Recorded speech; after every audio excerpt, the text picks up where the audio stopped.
stay cool. Hi, I'm Jay Fallon. Thanks for listening to The Slippery Slope. Well, today is the 25th of October, 2024. Tomorrow, Queensland votes, okay? We're looking at most likely the end of the Labor Party, who have ruled the roost for, I think it's been 9 years now. And it's probably most likely that the LNP will come into power. However, there's a couple of things. There's one big issue that's come about, and I got to say I'm extremely disappointed with the way this has gone. Extremely disappointed, disgusted in the stance that a couple of people have taken, or the lack of a stance, the lack of a backbone that people have taken. Some of these MPs have taken, all because they want power. They are more concerned with the vote and more concerned with losing rather than standing for righteousness, rather than standing for any or having any kind of moral, ethical backbone. We've got MPs, we've got people who want to be MPs who they are just standing for nothing, therefore they will fall for anything. You cannot trust people like this who will just go on the winds of whatever the public opinion may or may not be. They get a little bit of pressure coming about, a little bit of questioning from someone. They think, oh, well, maybe this isn't the popular view, but so we'll change our mind depending on what the popular view is at the moment. So I'm talking about the abortion issue. Just to be upfront, so you know, I am against abortion. Don't agree with it at all. As a Christian, I think I don't understand how other Christians, people who actually call themselves Christians, I don't understand how you can support abortion. I don't understand it at all. I've heard the arguments. People use these sophist arguments. They twist everything around instead of just, the black and white. Hey, it kind of, for me, it begins and ends in thou shalt not murder. It's fairly, fairly blatant, fairly basic. Thou shalt not murder, thus, I shouldn't kill the child that's growing inside. It's that easy. So I really don't understand a Christian who can support abortion or make excuses for it. I understand people have done it. I'm not saying they should be condemned. People, if you're a Christian and you've had an abortion, and you've asked God to forgive you, oh, okay, I get that. It's sin is sin. All have sinned and fallen short of the glory of God. But I don't get it. I don't get how someone can call themselves a Christian, but they agree with abortion. They think it's perfectly acceptable. I'm sorry if that ruffles a few feathers, but that's, you know. Okay, so let's get on with this. So, what's happened? Abortion has apparently become a bit of an issue, bit of a hot button topic.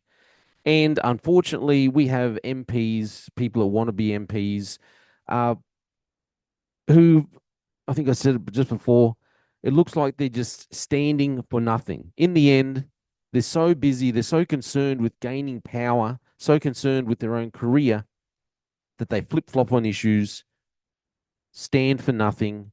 In the end, they will fall for anything. It's absolutely disgusting. But let's go through a couple of these articles, okay? So, what's happened here? Queensland election campaign. Premier Stephen Miles demands all MPs candidates reveal abortion stance. Now he's done this because he is trying to shape the narrative that, wow, look at these people, how disgusting of them. How can they not agree with abortion? How can they want to roll back the legislation that we have, the rights of women over their own bodies? Let's all forget, let's ignore the rights of the baby that's growing. The separate DNA, the separate heartbeat, the separate body, brain that's growing inside of the woman. Let's forget that and let's just say a woman's right. That's all it is.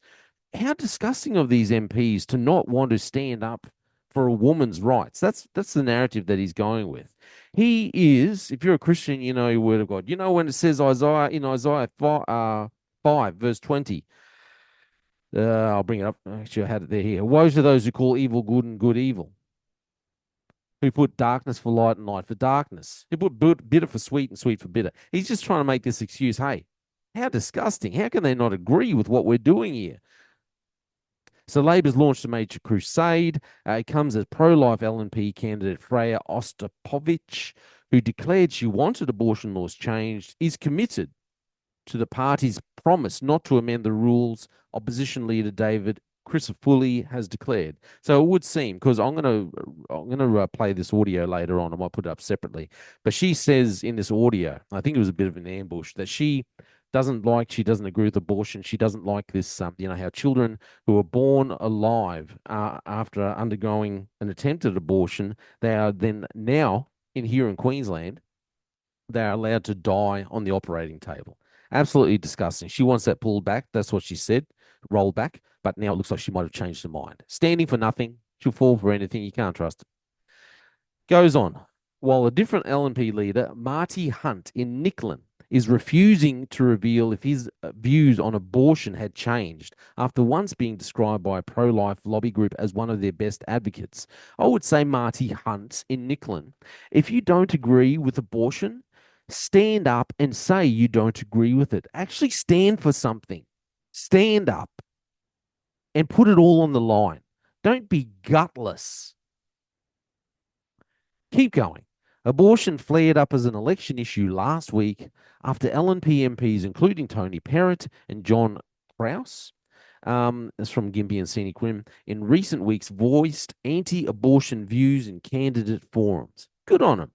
Mr. Chris Foley has since been asked more than 130 questions on the abortion, including if he will break with convention and deny his party room a conscience vote on matters of life. He has repeatedly asserted there will be no change to Queensland laws. Go on to another article here. This is what's happened with Robbie Katter. Okay. He's had a backflip. Abortion. Katter dumps threat to change law, it says. Okay. So the Katter's Australian Party has shelved its vow to force a vote on repealing abortion laws, a stunning about face that will reshape the dying days of the election race. In the latest twist of a saga that's dominated the campaign, party leader Robbie Katter softened his threat. Softened. Well, great way to have a backbone there, Katter. I thought you had more. I thought you were from the bush. I thought you actually stood up for something. Coward. Softened his threat to repeal the 2018 decriminalisation, of abortion in the next term of Parliament. He would instead focus on reintroducing a bill scuttled by the government this year that would force clinicians to care for babies. To care for babies born alive as a result of a failed termination of pregnancy. Could you imagine this? I can't even fathom this thinking, this way of thought. You need to introduce a bill. You need to make it law to force clinicians to care for a baby that's still alive, that's laying there, heart beating, breathing air. And you have to make it law for that doctor to care for the baby and not just allow it to die. Where are we in the world where you have to make it law that a doctor has to be forced to do it? How evil are we as a nation, as a state? Queensland blows me away. How evil are we? So all Stephen Miles is doing here, the narrative that he is going with, if you're a Christian, you'll know this verse. The narrative that he is going with is Isaiah chapter 5, verse 20. Woe to those who call evil good and good evil, who put lightness for dark and light for darkness, who put bitter for sweet and sweet for bitter. He is saying the narrative that he has decided to go with is that, hey, we've all voted for this. We've all accepted that terminating the life of an unborn child is perfectly acceptable in this modern society. Therefore, you must all agree. If you don't agree that this thing that was once considered to be heinous and absolutely evil, if you don't agree with this evil, well, then you are evil because we all think that it's now good. What was once looked at as being evil is now good. That's what he's saying. And for me, it all ends. It begins. I don't want to hear this. These arguments. Actually, I do want to hear it. If you're a Christian and you support abortion, tell me exactly why. How you justify it in your mind. I really have to know. And because I've heard all the. I think I've heard all of the arguments, the twisting of scripture, the sophist arguments about it. The wannabe philosophers. For me, it begins and ends with the Ten Commandments. Uh, in that little verse, there's couple of lines. What is it? Four words. If you're looking at the New King James Version, you shall not murder. It kind of begins and ends there. People can twist scripture around and say whatever they want, say whatever they want about the, calling. We changed the name of the instead of calling it a baby, we call it a fetus. Instead of calling it murder, we call it uh, abortion. We convince ourselves that it's a woman's right to choose about her own body, completely overlooking the fact that it's separate DNA, separate heartbeat, separate brain, different blood types. It's a separate body growing inside of a female, inside of a woman. So we don't even consider all that. We just say, no, no, it's a woman's right to choose and forget about the unborn child. So this is what Stephen Miles has done. The evil Stephen Miles, I think. He is twisting it. He is shaping the narrative that, hey, look at this. Look at this disgusting people. How can they possibly not agree that we can just terminate? We can end the life of an unborn child if that's what we want to do. If it is, if it doesn't fit our lifestyle, how we want to do things, what we want to do, if it doesn't fit where our vision, if it doesn't fit the vision board that we have up on the fridge of what we want to do with our life in the next 5 years, and a baby wasn't on their vision board, well then we can just murder it. It's all good. We can go to the clinician and say, hey, 22 weeks, can you get that sucker? Just suck it out of me. It's disgusting. You haven't realized I'm not pro abortion. Here you go. This headline here, bombshell. Crisafulli finally reveals his position. So Miles is questioning the skeptical timing after being asked about his stance on abortion more than 130 times. I can't believe they actually keep tally of that. Over the course of the campaign, Crisafulli last night revealed he supported a woman's right to choose. A woman's right to choose. What a gutless answer, Crisafulli. Like I said, you stand for nothing, you'll fall for anything. If that's all you want to do is gain power. So Crisafulli revealed he supported a woman's right to choose, with both leaders seeking to convince a room of 100 undecided voters why their team would make a better government for Queensland. But the Premier remains unconvinced, saying it was an extraordinary answer that comes 72 hours prior to election day. I can't think of a single time that a candidate, let alone a leader, 3 days before an election, this is what Miles is saying, changes such a fundamental belief. See the way he's shaping the narrative as if you don't believe in abortion, if you don't believe in a woman's right to choose, let's call it for what it is. If you don't believe in a woman's right to choose to end the life of her unborn child, well, then you are a bad person. That's what he's saying. That's the narrative that he is shaping. Goes on to say, what other beliefs would he change because an audience laughed at him? The Premier refused to provide a straight answer over whether he believed Mr. Crisafulli's statement. It's up to him, really, to explain his position and his words to Queenslanders. So here in Queensland, you can abort a child, and this is the same across the board in Australia, I believe, up to 22 weeks. 22 weeks, you can murder an unborn child. You can end the life of an unborn child. 22 weeks. After that, you have to get a doctor to consult with another doctor. You have to give the reasons, basically, and they will consult with each other and decide whether it's good enough, whatever. You can, after 22 weeks. Why do those who call evil good and good evil?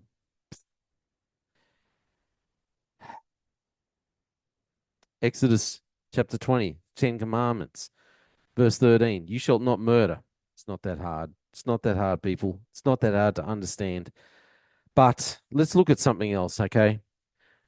Remembering this, you can end the life of your unborn child up to 22 weeks, not even have to consider, not even have to consult with a second doctor. Just go in.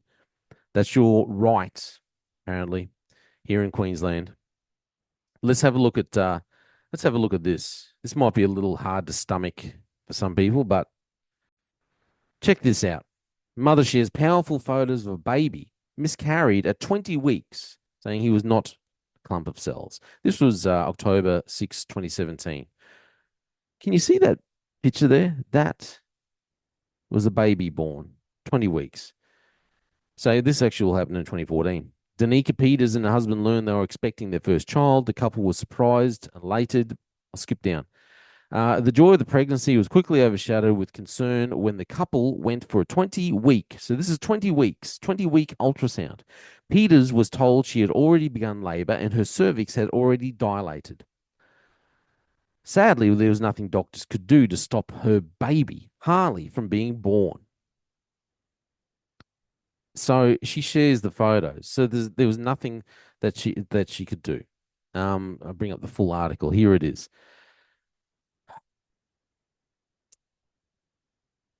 At 20 weeks, so it's talking about this, okay? And they've put photos of her, of the baby born. So on Saturday, March 28th, Peters delivered Harley, who lived for 2 hours and 20 minutes outside. 2 hours and 20 minutes. This is the baby who was born at 20 weeks, roughly 20 weeks, okay? So 2 hours and 20 minutes, the baby lived outside of the womb before he passed away. Peters described seeing his perfectly formed face and body, and she treasures the moments her family had with him. He was so perfect in every way, looked just like his daddy, every part of him perfectly developed. He lived for 2 hours and 20 minutes. Uh,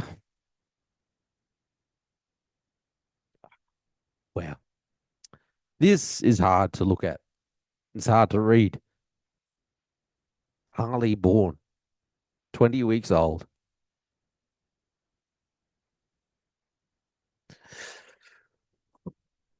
Wow. Can you see that? If you're looking at this on video, if you're not watching this on video, you need to look at this. This is a picture of Harley, only 20 weeks in the womb, born anyway. Only lived for 2 hours. At 20 weeks, preborn children in the womb are fully developed and can feel pain. At this stage, babies are active in the womb and they can stretch, kick, and suck their thumbs. However, the most prevalent abortion procedure used at this stage is the dilation and evacuation procedure, during which the abortionist dismembers a preborn child limb from torso. Former abortionist Dr. Anthony Levitino describes the DNA abortion procedure below. I'm not even going through there. Wow. So that was a child, 20 weeks. 20 weeks. Look at, there you go. I think it's just disgusting. Just disgusting that we justify this. We live in a society where we not just justify it, our politicians shape the narrative as if you don't support abortion, well then you're the problem. You're an evil person. How antiquated of you that you could not support a woman's right to end the life of her child. Our politicians can't stand up. They are too busy worrying about their own fight for power. Like I said, they stand for nothing and they will fall for anything. It's absolutely disgusting. Absolutely disgusting. Look, I don't agree with LNP, sorry, the Labor government at all. But this stance by, or lack of a stance by the LNP, just filth. You disgust me. That's all I can say. Let me know what you think. I'm Jay Fallon. Sorry for crying. I'm Jay Fallon. Thanks for listening to The Slippery Slope. And say it isn't real, and please don't go away. Just give me one more day. What if I could? What if I could turn back time? I'd make you smile again. And if I could unbreak your heart, and we could start again. What if I could? What if I could turn back time? I'd make you smile again. And if I could unbreak your heart, and we could start again. We could start again. We could start again.